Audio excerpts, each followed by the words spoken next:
Olá, muito obrigado pela sua audiência. O programa Em Discussão está começando e vamos debater os danos ambientais e sociais da cava subaquática, localizada entre Santos e Cubatão, na Baixada Santista.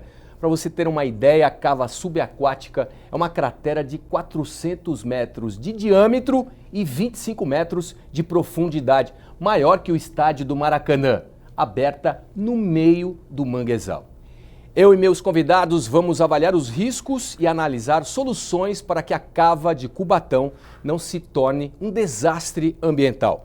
Estou recebendo a Marli Vicente, que é presidente do Instituto Socioambiental e Cultural da Vila dos Pescadores de Cubatão.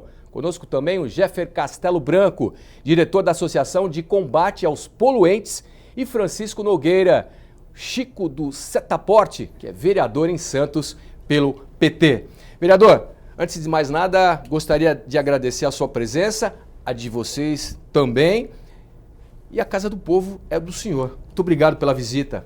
Eu agradeço, Marcos, que cumprimento aqui a Marli, o Jefferson, pelo excelente trabalho que tem feito na Baixada Santista, a questão ambiental, e a oportunidade de debater esse assunto que já foi debatido muito grande o ano passado, nas várias audiências públicas em Cubatão, em Santos, mas ainda tem muita dúvida sobre esse assunto da cava. Na época, a Comissão dos Vereadores de Santos criou uma comissão e trouxe vários técnicos para falar sobre esse assunto, a comunidade do entorno do estuário também, mas não teve resposta. Na realidade, a cava não era nem para ser construída. Na realidade, os vereadores é contra a cava, a construção da cava, e hoje a cava já está lá. Então, acho que o assunto é importante dizer que ela está lá, mas ainda corre o risco de ter um vazamento ali, e eu acho que o debate hoje seria importante falar isso, o porquê disso, por que foi colocada a cava, como foi construída essa cava, e de que forma que a empresa conseguiu as licenças ambientais e também uma liminar que está dando sustentação para ela continuar retirando os sedimentos do estuário e colocando nessa cava. Tá, só para o telespectador entender, o que é a cava? Então, é bom entender um pouco mais para trás, antes da cava. Na realidade, é um passivo ambiental que tem no Porto de Santos há mais de 40 anos. Na realidade, você tem um passivo ambiental das indústrias de Cubatão que fazia... Cubatão já foi considerado o Vale da Morte, né? Por conta dos poluentes que tinha nas indústrias de Cubatão. E muitos desses sedimentos químicos iam para o estuário de Santos e aí de Cubatão também, e ficou lá praticamente impactado no estuário, embaixo do estuário, toda essa composição química. Era um tabu muito grande se fazer essa dragagem. Os investimentos naquela área, as empresas não queriam investir naquela área porque tinha essa responsabilidade, quem investisse na área teria que tirar esses sedimentos químicos e dar o destino correto dele. A grande realidade é essa. Quando se colocou que a VLI ia fazer a construção do terminal, todo mundo ficou esperançoso que a empresa ia fazer realmente o que era devido, fazer o destino correto desses sedimentos da dragagem. Na realidade, eles investiram muito dinheiro no terminal, tem inclusive diretores da empresa falando na área pública, mesmo falando que foi um investimento para mais de 3 bilhões de reais, no sentido de logística, e na realidade economizaram na questão ambiental. Então, o grande debate se coloca com a empresa que tem capital da Vale, e esse capital realmente a gente nos preocupa, porque a Vale já está dando um exemplo já há mais de 3 anos, que é um exemplo muito ruim nessa questão ambiental, porque Mariana foi um grande desastre ecológico para nosso país, e se falava que não ia ter mais nenhum desastre. Recentemente teve agora do Brubradinho, e nós precisamos ter resposta. A comunidade, a população de Santos, o Estado de São Paulo precisa de resposta. Não podemos deixar isso acontecer aqui no nosso estado e na nossa cidade, porque não tem nenhuma garantia, ninguém dá garantia que essa cava que eles estão construindo é segura para poder colocar esses sedimentos que já estavam lá há mais de 40 anos, contaminando o estuário, mas na realidade eles tinham a obrigação de dar o destino correto para que os navios de grande porte pudessem vir para o seu terminal. Tá. Antes de nós conhecermos os nossos convidados, queria saber como é que está a nossa gloriosa, saudosa, eu gosto muito, eu particularmente adoro o Santos. Como é que está a nossa cidade? Santos está maravilhoso. Nosso time também, Santista, né? Tá bem, mas assim, nós precisamos, teve recentemente, é bom registrar, essas chuvas que correram nas últimas semanas, maltratou muito, não só Santos, mas a Baixada Santista. A gente tem muito trabalho lá na Câmara sobre isso. Com certeza. Jeffer Castelo Branco, diretor da Associação de Combate aos Poluentes. Muito obrigado mesmo, né? Saiu da Baixada Santista, veio para a capital. Aliás, fazia tempo que você não vinha para a capital paulista, não? Não, eu constantemente estou aqui. Constantemente, Tô. Mas, geralmente quem mora em Santos não gosta muito de pegar, né, todo esse trânsito, essa loucura que é São Paulo, né? Não, veja bem, na verdade, a Imigrantes facilitou a nossa aproximação de São Paulo com Santos, né? Certeza. Hoje nós temos milhares de pessoas que trabalham aqui em São Paulo, que inclusive ao contrário também de São Paulo que trabalham em Santos. Então, se tornou quase praticamente uma região metropolitana enorme, né? Campinas, Santos e São Paulo estão ali nesse eixo que faz desse país o gigante que é, né? Como diz lá no meu interior, é um tirinho de espingarda, né? Exatamente. Entre uma cidade e outra é muito mais rápido. Você tem uma ideia, colegas meus que às vezes estão em reunião em São Paulo, eu chego mais rápido em Santos do que eles da casa deles em São Paulo. Não tenha dúvida, você não tenha dúvida. Jeffer, queria que você falasse exatamente o seu trabalho à frente da Associação de Combate aos Poluentes na Baixada Santista. Sim, a ACPO ela é uma associação que ela praticamente fundada em 1978, num caso muito complexo de contaminação de trabalhadores na Baixada Santista por organoclorados, né? Esses trabalhadores fundaram essa associação em 78, visando melhoria da qualidade do trabalho na indústria e a proteção do meio ambiente. Ela oficialmente é fundada em 1993, né? E ela vive esses anos todinho defendendo, né, a melhoria do trabalho na indústria química e contra o combate da poluição química nos ambientes de trabalho e urbanos também, né?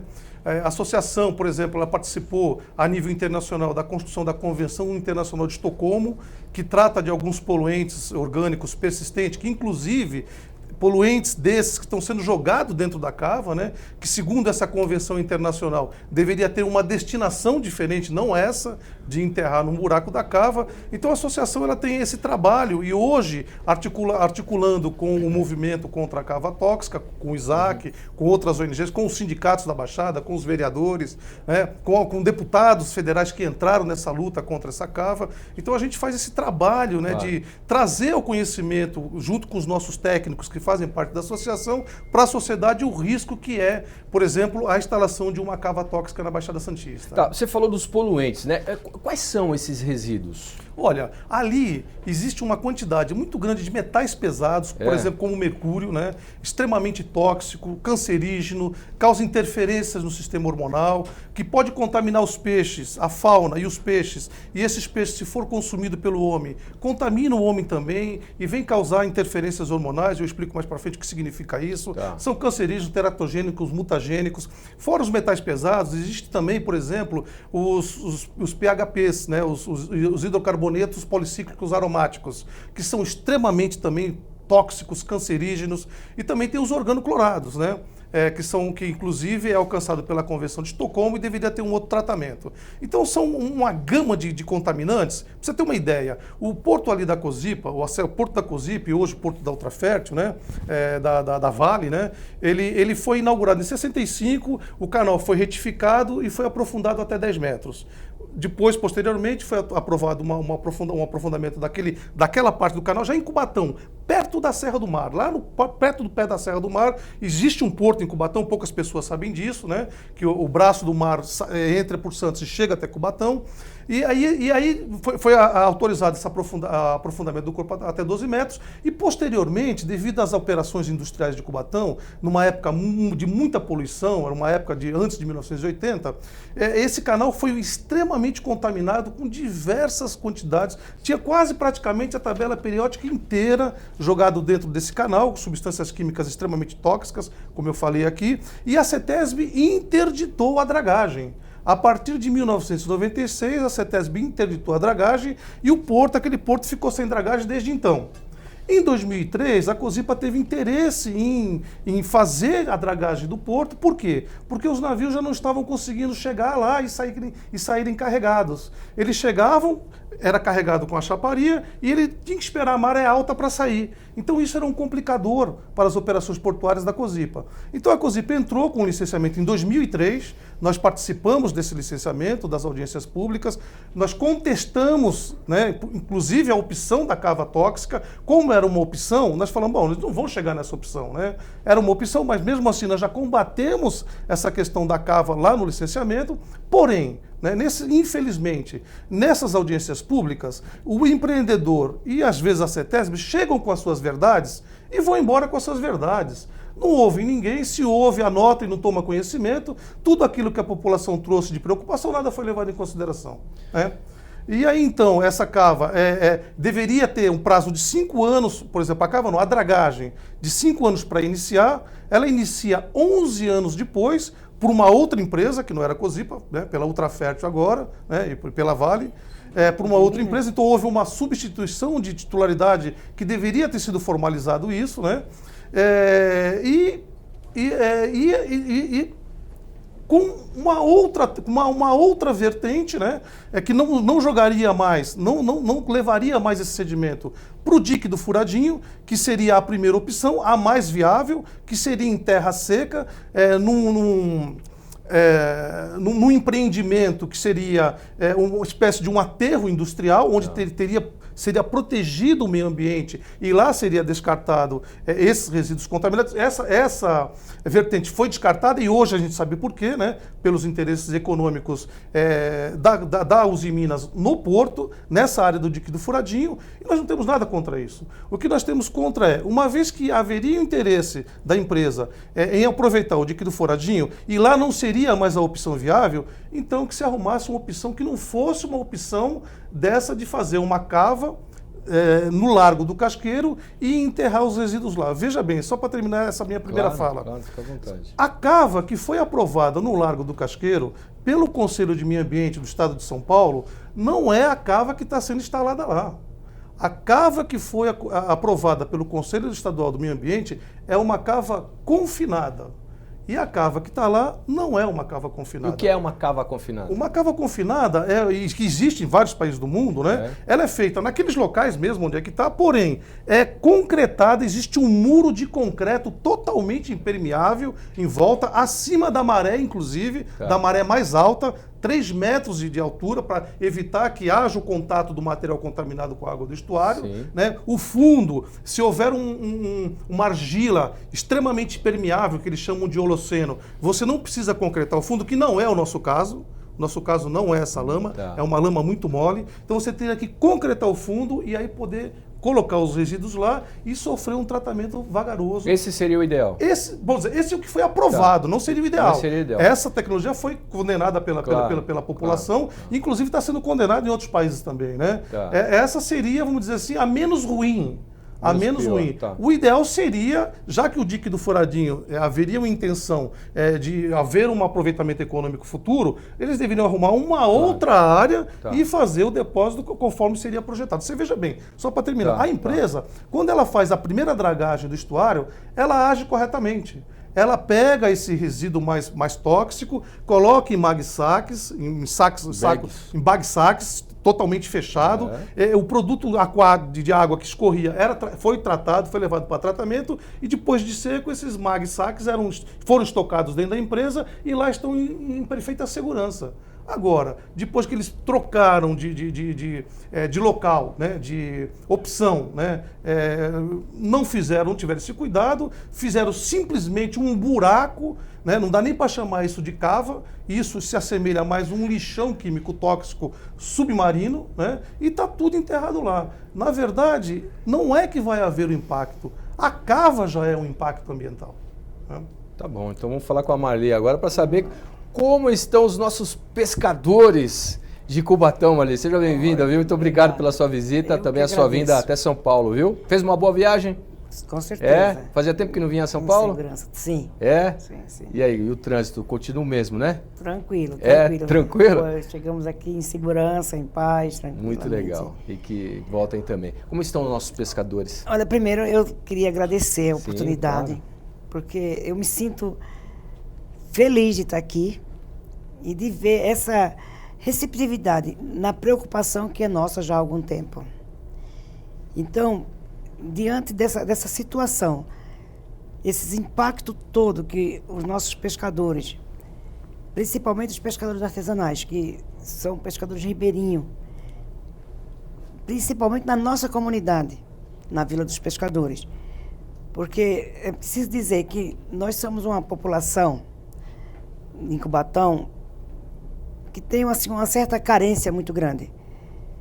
E a nossa comunidade ela é uma comunidade formada por pessoas imigrantes, pessoas simples, que veio do Nordeste, atraído pelo desenvolvimento, e tendo no porto, ali no entorno, aquele manguezal maravilhoso, e ali se desenvolveu essa comunidade de pescadores artesanais que sobrevive às duras penas até hoje.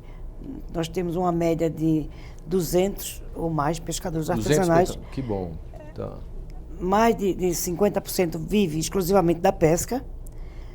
Dessa comunidade e desse trabalho da pesca, as suas famílias conseguiram formar seus filhos. Nós temos orgulho de dizer que na nossa comunidade saiu advogado, médico, engenheiros, que bacana, assistentes sociais, que foram formados com muita dificuldade com os produtos que saiu desse manguezal. Então, para nós é motivo de orgulho falar dos nossos pescadores. Sem dúvida. Porque são pessoas simples, mas com muita dignidade e com muita consciência e muito amor ao meio ambiente e ao manguezal. Então, esses ataques que a gente presencia, que no longo dos anos o meio ambiente vem sofrendo, é muito triste para nós. Então, a gente teve recentemente, que ainda está muito fresco na nossa memória, que é o incêndio da Ultracargo, que foi 9 dias queimando, tonelada de peixe desapareceu, porque foi uma coisa muito tenebrosa para nós. Então, aquele impacto foi um sinistro que está muito vivo na nossa memória. Então, o Ministério Público deu toda a atenção e vem dando, né, assim, está tendo essas tratativas, e a empresa em si, até hoje, nada foi feito pelo meio ambiente, muito menos pelos pescadores que sofreram durante esse período, porque ficou um período de mais ou menos uns 6 meses sem ter nem nada para pescar. Eu imagino. Então, foi uma dificuldade, financeiramente falando, muito grande para o pescador. Mas o pescador, ele, como eu falei, o nordestino é guerreiro, porreta, né? É porreta, são um povo arretado de bom. Entendeu? Então, assim, a gente tem esse orgulho da nossa comunidade. E, ao mesmo tempo, ficamos muito tristes. E essa cava agora, é como o professor Jeff falou, ela não vai impactar, ela já está impactando. Porque o nosso pescador, ele tem que pescar cada vez mais longe. A gente tem pescadores que chega aí até Itaém, eu não sei precisar a distância, sim, mas não é perto, que a gente está em Cubatão. Vai para Bertioga, até na esperança de trazer o melhor produto para vender. Então, isso é uma preocupação que é angustiante para nós que estamos ali na comunidade e para o pescador, que tem essa consciência ambiental. E as autoridades, né, está muito lento. Então, ter uma oportunidade como essa, de estar aqui, mostrando essa angústia que nos aflige. Sem dúvida, sem dúvida. Então, para nós é muito bom. Só temos que dizer muito obrigado. Realmente é um local, a Assembleia Legislativa está abrindo as portas, realmente reconhecendo o perigo, né, os riscos que, na verdade, todos nós corremos, né? Não é só o povo de Cubatão, não é só a população de Santos, mas somos nós também de São Paulo, do interior, sim, de outros estados, enfim, que vão até Cubatão, que vão às praias do litoral, sim, santista, isso, e que, como eu disse na abertura, que eu amo de paixão, adoro muito o litoral de Santos. Então, todos nós realmente temos essa preocupação, e por falar nisso, quem tem uma preocupação também é o deputado Luiz Fernando do PT.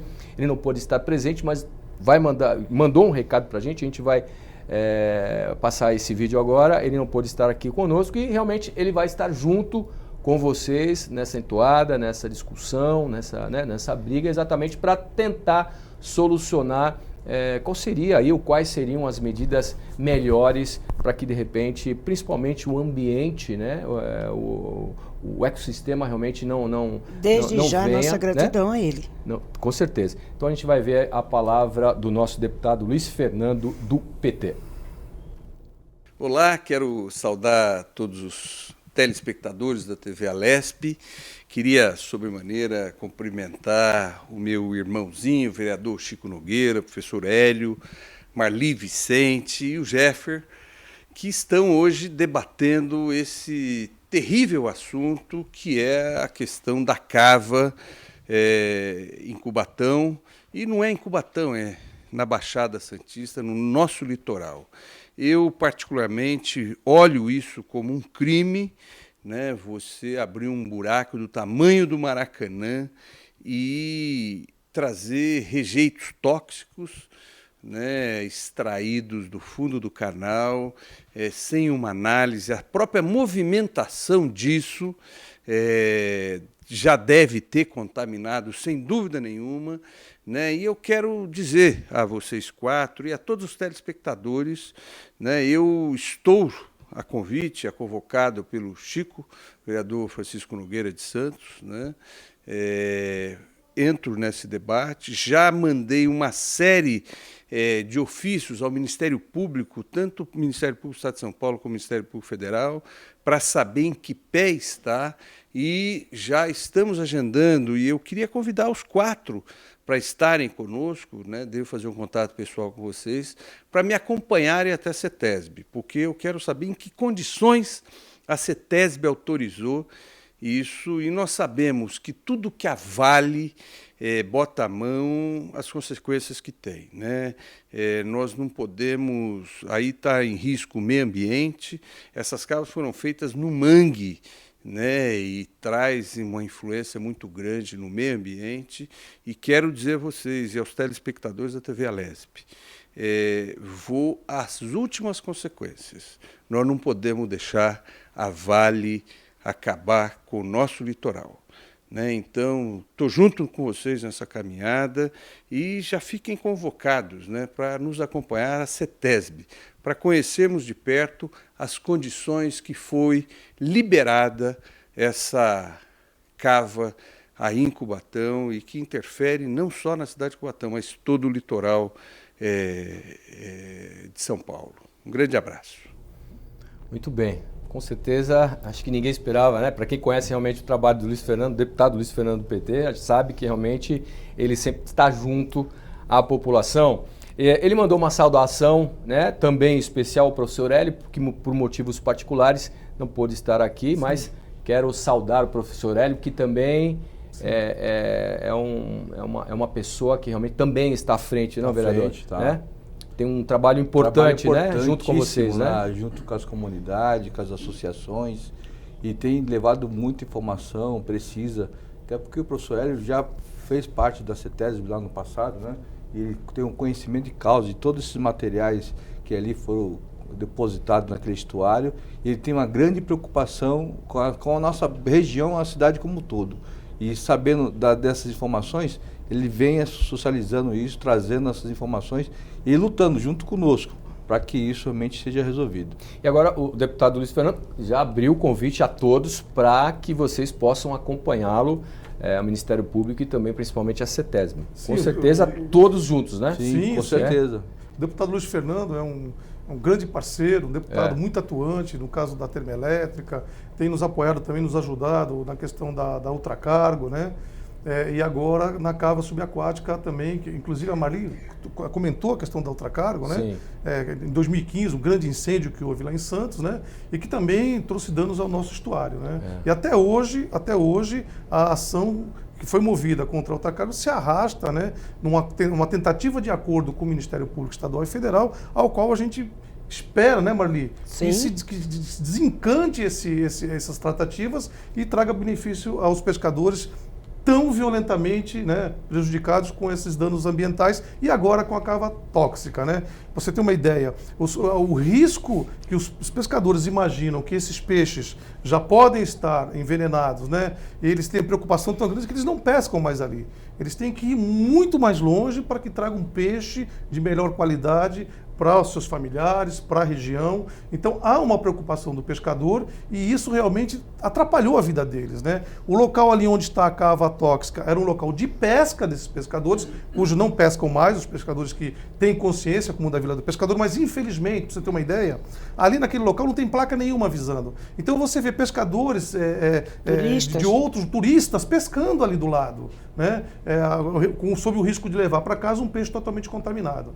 Então é muito interessante o que o deputado Luiz Fernando traz, que a praia não é só de Santos, não é só de Guarujá, não é só de Cubatão. A praia é do estado de São Paulo, né? Todo o povo desse estado pode estar nos ajudando, imbuído nessa luta de melhorar cada vez mais as praias, as nossas águas, para que ao ir no nosso litoral, goze de uma água limpa e de maior segurança. Então eu acho que isso é extremamente importante e a Alesp tem feito um trabalho muito interessante com outros deputados, né, tentando nos ajudar, né, nessa solução desse caso. E vamos discutir um pouco mais na volta do intervalo, vereador. A gente vai, rapidinho, a gente já volta. Olha, e você não sai daí. O papo está muito bom, a cava é de interesse de todos nós e você não pode perder. Já voltamos.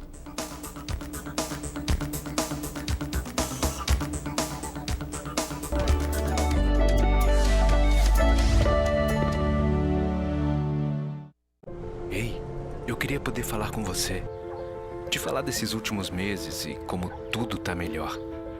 Eu percebi que viver é incrível, mais do que eu imaginava. Ser pai era um sonho e você me permitiu presenciar o nascimento da minha filha. Foi lindo. Pintei o quarto dela exatamente como imaginei. Antes de você, eu tinha medo de não conseguir estar presente quando esse momento chegasse. Queria te contar que por sua causa eu pude viver tudo isso. Provavelmente outras pessoas por aí querem te falar muita coisa também. Acho que você teria orgulho. Não só por mim, mas por ter feito algo tão nobre por pessoas que nunca viu. Eu só queria dizer obrigado. Obrigado por me dar mais tempo com a minha família. Obrigado pela sua doação de sangue. Doe sangue regularmente. Tem sempre alguém precisando de você. Procure o Hemocentro mais próximo e seja um doador. O Detran SP mais perto de você. Agora, o Palácio 9 de Julho, no Ibirapuera, tem um posto avançado do Detran, oferecendo uma série de serviços com rapidez e confiabilidade. Segunda via e renovação da CNH, alteração de endereço, certidão e prontuário, permissão internacional para dirigir, entre outros. O posto avançado do Detran na Assembleia Legislativa funciona de segunda a sexta-feira, das 9 às 18 horas.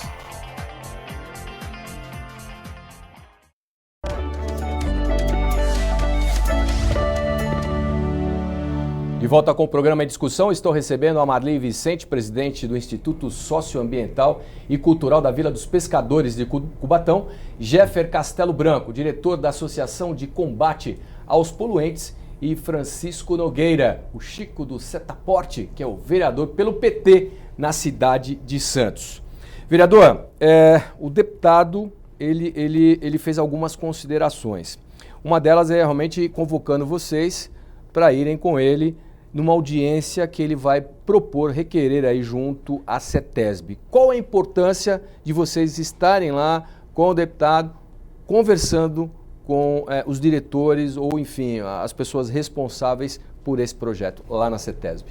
Primeiramente, agradecer ao deputado pela convocação. Assim que nós tivemos o contato telefônico, ele já se incorporou nessa luta, como fez isso que o Jefferson colocou aqui na questão da Utacargo, questão da hidrelétrica, termoelétrica de Peruíbe.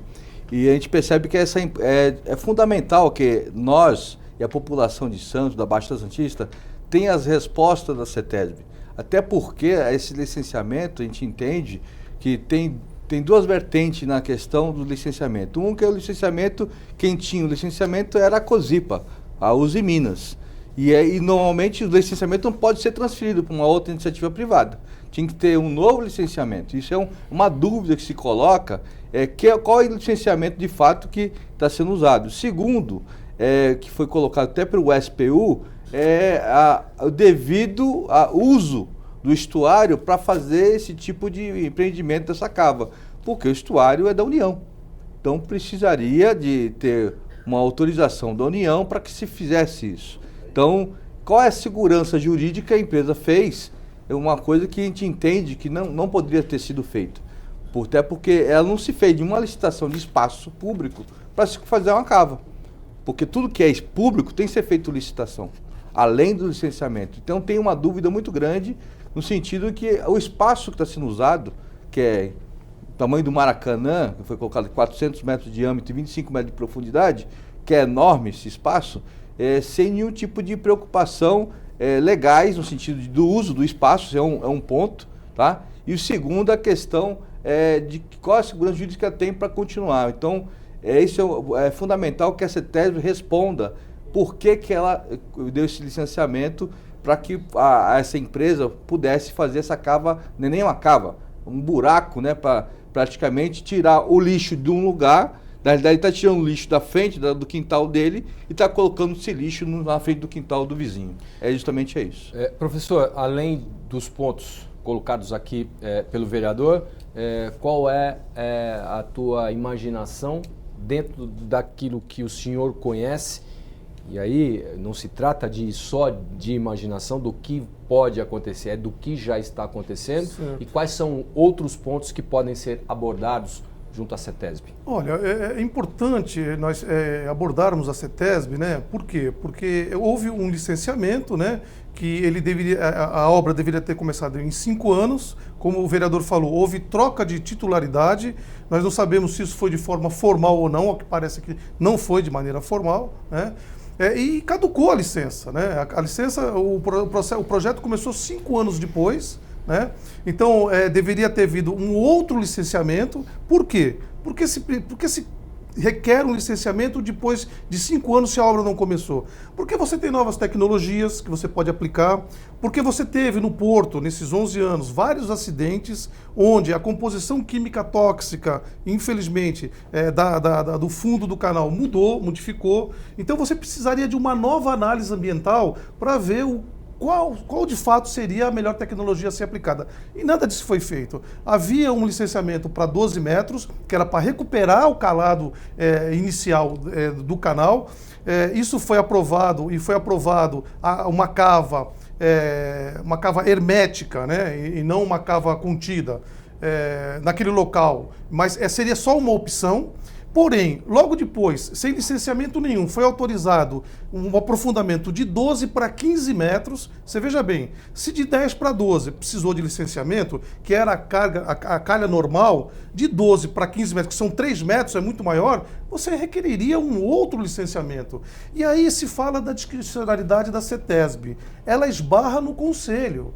A CETESB não pode fazer um empreendimento de alto impacto como esse sem autorização do Conselho. Sem o Conselho ter a oportunidade de avocar assim o licenciamento, e com certeza esse, por ser alto impacto, seria avocado. E também o Conselho teria a oportunidade de chamar a sociedade civil para as audiências públicas, que de certa forma teria combatido essa questão da cava subaquática, né?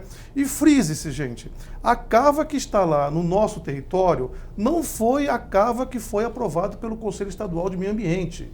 O que nós temos lá nesse local não é, eu repito, não é uma cava subaquática.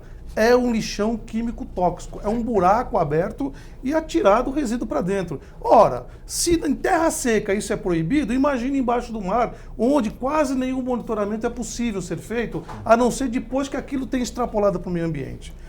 Agora, existem outras cavas também em andamento, que eles estão tentando... Sim, importante, porque essa é uma das 3 cavas programadas. Essa né? já está pronta. Essa já está pronta. Tá. E até para que o público saiba, existe uma ação popular que foi impetrada pela associação que eu participo, né? Houve uma autorização e eu entrei com a ação popular, né? Existe uma ação pelo Ministério Público Federal, tramitando, né? E agora, o que a gente precisa é que, de fato, a Assembleia Legislativa entre nessa briga, porque não adianta só o Judiciário, não adianta só. Se a gente não tomar uma dianteira forte, daqui a pouco estão as 3 cavas construídas.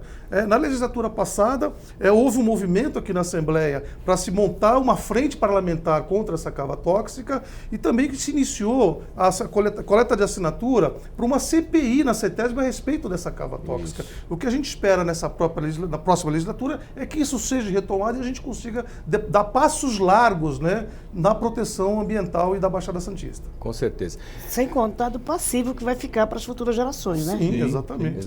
Olha, você falava exatamente que o pescador está indo cada vez mais longe para trazer o pescado. Isso gera um custo também para o pescador, no seu barco, né, o diesel. Para o consumidor. E aí isso aí vem parar na nossa mesa, né, no nosso prato. Como é que está esse trabalho? Como é que está sendo esse trabalho? Ou como é que estão sendo as dificuldades enfrentadas pelos pescadores? Olha, as agulhas do pescador artesanal são muitas. São muitas questões. Porque nós se colocamos como...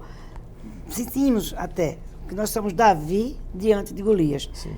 Porque todo esse impacto que tem sido, toda essa agressão que tem sido feita ao meio ambiente, ele repercute no pescador. Tanto no pescador artesanal como no pescador de alto mar. E no pescado também e no consumidor final. Claro. Então, essa luta toda que a gente vem travando, que é daí que surgiu surgiu a necessidade da gente ter uma entidade como o Instituto Socioambiental e Cultural legalizado para que a gente possa, pelo menos, dizer, olha, não polua tanto, porque a única arma que a gente tem é a voz. E essa voz a gente usa e agradece demais a todas as pessoas, tanto os deputados dessa casa, como às nossas autoridades na nossa comunidade, aos vereadores como o Chico, né, da Embraporte. Enfim, todas essas pessoas que engajam nessa luta em defesa da vida, porque a gente entende que o meio ambiente é a vida. Claro. E precisa, não adianta o lucro ser exagerado e acontecer o que aconteceu lá em Brumadinho, em Mariana, que nós tivemos a oportunidade de participar das manifestações com as vítimas de lá. Então a gente sabe, a gente conhece a história da Baixada Santista quando era o Vale da Morte. E a gente não quer que volte a ser o Vale da Morte. A gente não quer que outras empresas como a Ultracargo e agora a Vale venha só destruir e deixar só para nós só o prejuízo. Uhum. Nós não queremos dizer que eles têm que dar alguma contribuição, alguma compensação, porque isso aí eles deviam ter já essa noção do prejuízo que eles estão tendo, fazendo com a gente passar. Então, o prejuízo para o pescador artesanal é muito forte. Então, essa cava, ela vai deixar um passivo muito maior do que até outros impactos que já houve. Porque o que vai ser dos nossos filhos, dos nossos netos, da nossa geração? Porque nós vamos passar, nós estamos na fila já para ir embora. E a próxima geração vai ficar com esse passivo? Como é que vai ser daqui a 30 anos? Porque hoje nós estamos falando de poluição que foi de 30 anos na época, no Vale da Morte, quando Cubatão era conhecido como Vale da Morte. Eu tinha um bebê, eu morava na região mais contaminada, que era a Vila Paris, e me lembro que na época, para fazer ligação, era aquela chamada que a telefonista chamava, ligação para tal cidade. E eu estava numa cidade no Rio de Janeiro, quando chamou Cubatão a sua chamada, todo mundo olhou para mim, eu estava com meu bebê, muito lindo, maravilhoso, todo mundo, mas essa criança nasceu em Cubatão? Ele é normal? E vinha pegar aquela curiosidade, pegar no meu filho para ver se tinha alguma coisa diferente, porque muita gente tinha vergonha de dizer que era de Cubatão, porque Cubatão era o Vale da Morte. Sim. E Cubatão é lindo, é maravilhoso. A Baixada toda é muito linda, a gente tem uma riqueza natural muito grande. A Rota do Manguezais é muito lindo. Quem quiser conhecer o mangue, vai ver como é lindo ver o voo dos guará vermelho, ver daquela, sabe, diversidade de pássaro. Só que isso tem valor, não tem preço. E para os empresários, para os grandes, né, donos das indústrias, os grandes capitalistas, eles não dão valor à vida, eles dão preço. Só que a nossa, na Vila dos Pescadores, não tem preço. tem valor. Então, eles pensem, eles parem, sabe, eu acho que eles não têm consciência, eu não sei como é que esse povo que aprova essas coisas deita a cabeça no travesseiro e dorme em paz, sabendo que está destruindo vidas ali. Porque nós não estamos em Brumadinho para ser tragado pelaquela lama, mas nós estamos na Baixada Santista exposto a todo tipo de contaminantes e todo tipo de preconceito. Porque quando o pescador chega com o seu produto final, por mais que ele diga que foi pescar em Itanhaém, por mais que ele diga que foi pescar no canal de Bertioga, por mais que o que ele trouxe mal dá para tirar a gasolina que ele gastou, sim, as pessoas olham para eles como se eles fossem vilão. Nós somos, assim, realmente muito pequenos diante desse poder econômico. Com certeza. Mas nós temos muita dignidade. Eu tenho certeza, não tenho nenhuma dúvida disso. Vereador, quem é o grande responsável pela cava? Só para a gente entender. A cava é quem está construindo, né? Que é, e quem que é está VLI. VLI. VLI. Tá. A VLI é ligada à Vale. A Vale. A Vale. Tá. A Vale não é, pela informação que nós temos na Câmara, ela não é empresa majoritária, mas tem capital dentro dela dessa empresa. Tá, então, tá. mas ela é responsável pela cava. E em cima até que a Marli colocou aqui, que é importante, dos guará-vermelhos, que são aves migratórias que usam o nosso estuário para poder se reproduzir, se alimentar. E nós falamos questão do ecossistema. Né? Se fala muito, mas não vai ter risco nenhum às pessoas. E o ecossistema, e o meio ambiente, né? A nossa vulnerabilidade das nossas praias, como que o turista, como que o veranista pode, até mesmo a população da Baixada pode ir tranquilo e levar seus filhos na praia, muito embora você vai, o canal tem ligação com a praia, com o mar aberto, mas tem a grande preocupação nossa justamente essa, porque não fizeram o dever de casa. Na realidade, teria que fazer o investimento correto, como foi dito aqui pelo Jefferson, tirado aqueles sedimentos, levado para uma área seca, fazer a separação desses metais e voltasse para o estuário somente o aterro, somente a lama, e esses sedimentos pode ser, tem até pesquisa que esse sedimento pode ser reaproveitado novamente, sim, em construção civil, enfim, mas é um processo que você tem uma consciência ambiental de uma empresa mundial, que tem que ser colocado isso para as pessoas que compram o produto da Vale, porque nós temos que estar atento para isso. Porque as empresas, para investir, investem bilhões. Nem foi dito lá, investiram mais de 3 bilhões para a sua infraestrutura logística. E para a área de preservação ambiental, se vão investir 100 milhões numa cava. Então é desproporcional, é um desrespeito à comunidade, desrespeito à natureza, ao meio ambiente, e que nós, enquanto cidadãos e aqui as entidades ambientais, junto com o poder público, temos que fazer a nossa parte, não podemos deixar o capital falar mais alto. É em cima disso que nós estamos trabalhando. Exatamente em cima disso. A gente entende que a cava, né, ela vai ser retirada, aquela lama exatamente para aprofundar, para que grandes navios possam aportar. Sim, isso vai trazer uma economia maior para a cidade, para o estado. Como é que seus pares, como é que seus colegas, né, lá da Câmara de Santos, como é que eles estão visualizando, como é que eles estão analisando esse contrapeso? Nós foi criada a comissão, o vereador Fabrício Cardoso, que é o presidente da comissão, eu faço parte com diversos vereadores nessa comissão, e a nossa preocupação, ninguém é contra o desenvolvimento econômico, ninguém é contra que a empresa faça essa dragagem. A minha fala no início, era um mito aqui na Baixada fazer essa dragagem, porque todos sabiam que tinha essa responsabilidade ambiental de retirar esse sedimento de forma correta. Então, a partir do momento que a empresa se pôs, eu vou fazer um investimento econômico, eu vou trazer mais navios para a Baixada, com mais produtos, gerar emprego, distribuir renda, ela também, por sua vez, tem que fazer essa parte. A contrapartida social tem que ser feita. Não adianta ela fazer, que nem eu coloquei, o puxadinho. Na realidade, ela fez um puxadinho. Tirou de onde tinha um local onde estava cheio de sedimentos químicos e fez um buraco e enterrou do outro lado. É a mesma coisa, você tem um lixo na porta da sua casa, você tira ali, faz um buraco no vizinho, coloca lá e deixa por isso mesmo. Logicamente, ninguém dá uma garantia que isso vai ter uma garantia que aquilo nunca vai se romper. Até porque não está em olhos nus. Nós tivemos isso, exemplo do Brumadinho, que você vê uma barragem que as pessoas estão vendo. E tem o risco, e quando isso se rompe, todo mundo percebe isso. Já a subaquática, ninguém está vendo. Pode ter uma fissura, alguma coisa, vai saindo e você não percebe, e vai contaminando o lençol freático, vai contaminando também a questão... As cadeias alimentares, né? O estuário, e ninguém percebe. As consequências vai ser daqui 30, 40 anos. Futuras gerações, né? Exatamente, que nem eu falei na Câmara ontem, no plenário. Isso é para os meus netos, para os meus bisnetos, que vão sofrer se não tiver uma ação agora. Já que tem que fazer, se faça direito.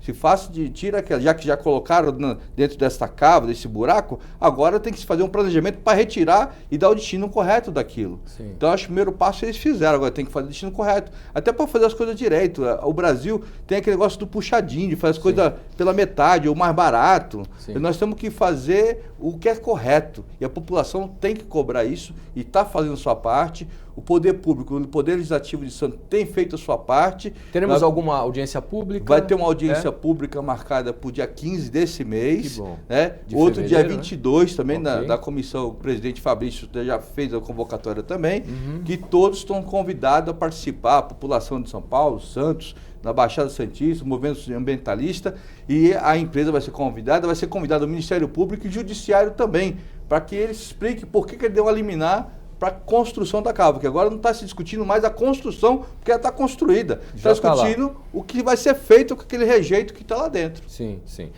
Professor, em relação, para a gente ter uma dimensão do que pode acontecer dentro do impacto ambiental, caso isso se rompa ou caso isso vaze, né? E aí, a olhos nus, a gente não vai perceber isso. Tem como fazer uma comparação dos resíduos de Brumadinho para os resíduos da cava do litoral nosso paulista? Claro.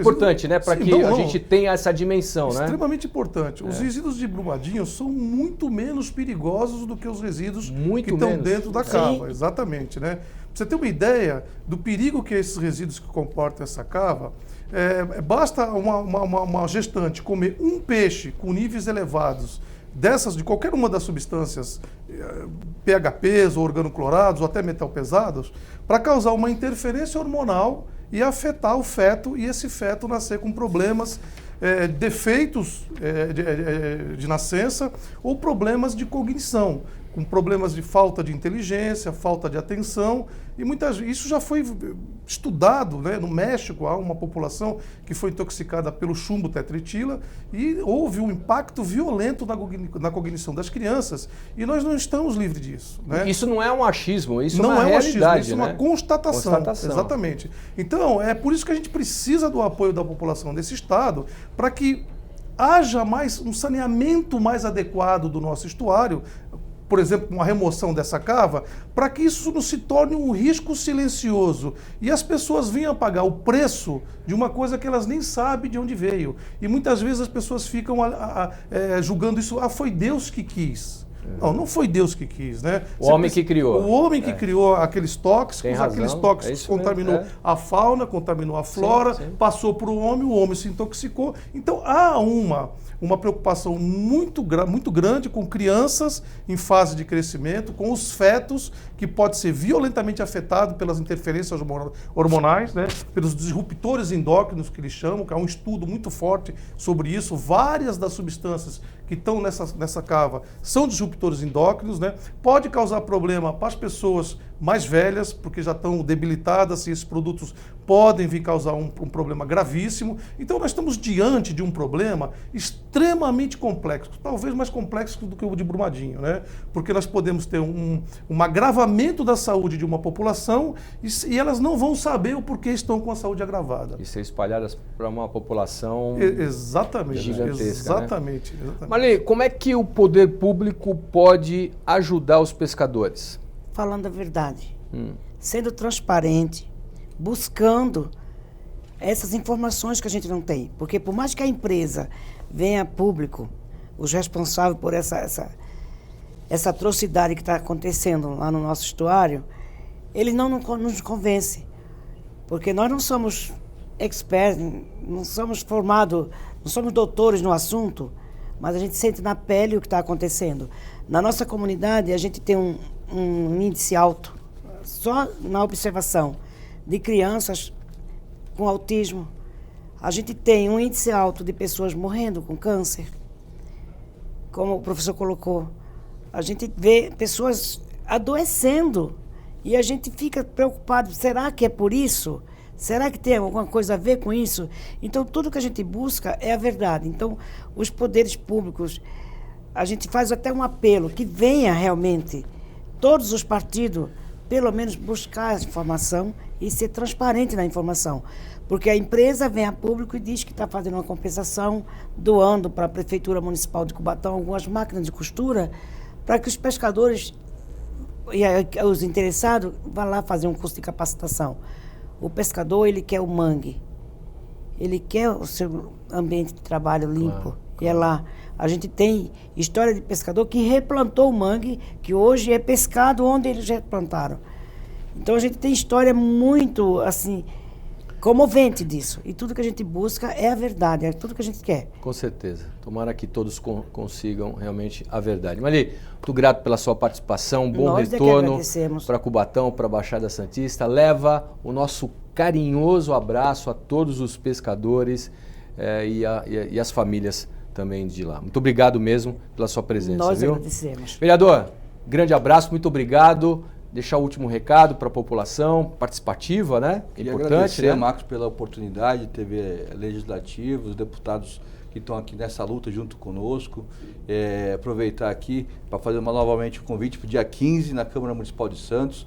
Tem uma audiência pública chamada pela vereadora Thelma, e dia 22 a comissão que trata do assunto, presidida pelo vereador Fabrício Cardoso, que teremos mais um debate sobre esse assunto e convidamos todos vocês para estar presentes. Sucesso nessa empreitada, leva nosso abraço a todos os seus amigos lá, que são nossos colegas também, realmente estão nessa luta aí, não só de Santos, né, mas, como eu disse, de todo, né, da Baixada Santista, mas também de todo o estado de São Paulo e de outras pessoas que realmente gostam e vão lá desfrutar das belas praias de Santos. Professor, grande abraço, viu, querido? Marcos, muito obrigado, obrigado à TV Alesp, obrigado a todos vocês, e precisamos desses deputados nos ajudando lá na Baixada Santista. Tá certo. Muito obrigado a todos. Muito obrigado pelo seu carinho, muito obrigado pela sua importante audiência. Se você quiser rever esse programa, é só acessar o nosso canal no YouTube TV Alesp e reveja este importante tema que discutimos hoje aqui no programa Em Discussão. Até o próximo programa e, mais uma vez, muito obrigado pela sua audiência.